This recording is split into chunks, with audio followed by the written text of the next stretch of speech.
పవన్ కళ్యాణ్ గారు ఇప్పుడే మాట్లాడారు. ఒక్కసారి రాష్ట్ర ప్రజానికి కానీ ఎలాంటి నమ్మకం కల్పించావంటే చాలా సఫర్ అయ్యాం. 2014లో కూడా కొత్త రాష్ట్రం, ఈ రాష్ట్రం అభివృద్ధి కావాలని ముందుకొచ్చి పోటీ చేయకుండా సపోర్ట్ చేసిన వ్యక్తి పవన్ కళ్యాణ్ గారు. సామాజిక బాధ్యత కోసం ఆలోచించారు, ముందుకొచ్చారు. తర్వాత దిశ మొన్న ఎలక్షన్లో ఆయన్ని మేము చూసినప్పుడు చాలా సమస్యలు వచ్చాయి. నన్ను అరెస్ట్ చేసినప్పుడు జైలుకు వచ్చి నన్ను పరామర్శించిన తర్వాత బయట వచ్చి ఆ క్లిష్ట సమయంలో ఏమాత్రం ఓటు డివైడ్ కావడానికి వీలు లేదు, రాష్ట్ర ప్రయోజనాల కోసం తెలుగుదేశం జనసేన కలిసి పోటీ చేస్తామని చెప్పిన మొదటి వ్యక్తి పవన్ కళ్యాణ్. అంటే ఇది ఒక సామాజిక బాధ్యతగా తీసుకున్నాను. రాజకీయంలో అరుదైన సంఘటన ఇది. ఇద్దరం కలిసిన తర్వాత బీజేపీ వారు కూడా ముందుకొచ్చారు, కేంద్ర నాయకత్వం. ముగ్గురం కలిసిన తర్వాత దిశ ఇది ఒక సునామీ. ఎవ్వరూ ఊహించిన సునామీ రాష్ట్రంలో వచ్చిందంటే ఎన్నికల్లో కూడా మనం తీసుకున్న నిర్ణయాల కారణం.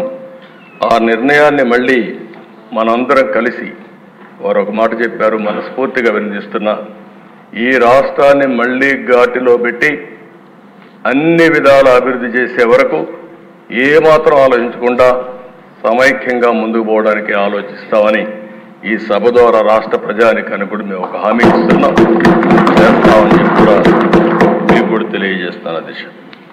అధ్యక్ష, ఈసారి ఎన్నికలు రాష్ట్రం కోసం, తమ బిడ్డల కోసం, భవిష్యత్ తరాల కోసం ప్రజలు ఇచ్చిన తీర్పు ఇది.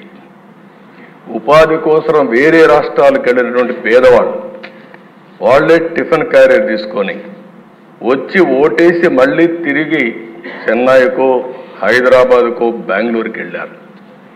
ఎక్కడో అమెరికాలో, ఆస్ట్రేలియాలో, ఆఫ్రికాలో ఉండే తెలుగువారు ఆ ఓటు వేయడానికి లక్షల రూపాయలు ఖర్చు పెట్టుకొని వచ్చారు. కొంతమంది 3 నెలలు 5 నెలలు ఇక్కడ ఉండే మెంబర్స్కి అందరూ కూడా అర్థం కాదు, కానీ వాళ్ళే వచ్చి వాళ్ళ డబ్బులు ఖర్చు పెట్టుకొని గెలిపించి మనకు చెప్పకుండా వెళ్ళారంటే అది వాడకుండే. మన మెప్పు కోసం రాలా, కానీ రాష్ట్రం కోసం వచ్చారు. ఈ రాష్ట్ర భవిష్యత్తు కాపాడుతామనే ఆలోచనతో మనకు ఓట్లేసి తిరిగి వెళ్ళారు. ఇంకొక పక్కన దిశ తెల్లవారితో నిద్ర లేస్తే ఎప్పుడూ రానివాళ్ళు నిద్ర లేస్తానే నేరుగా పోలింగ్ స్టేషన్కి వచ్చి, అంటే పీక్ పీరియడ్లో ఎంతమంది వస్తారో అంతమంది నిలబడుకొని 5-6 గంటలు వెయిట్ చేసి రాత్రి 12-1 గంటల వరకు ఓట్లు వేశారంటే అధ్యక్ష, అది వాళ్ళు చూపించిన చొరవ. వాళ్ళందరికీ నేను ఈ సభ ద్వారా, మీ ద్వారా శిరస్సు వంచి పాదాభివందనం చేస్తున్నాను. అధ్యక్ష, ఇలాంటి అనుభవంతో ఇక్కడికి వచ్చాం. దీనికి కారణం ఏంటి? ఒకసారి అధ్యయనం చేసుకోవాల్సిన అవసరం ఉంది. 5 సంవత్సరాలు ప్రజలు నరకాన్ని చూశారు.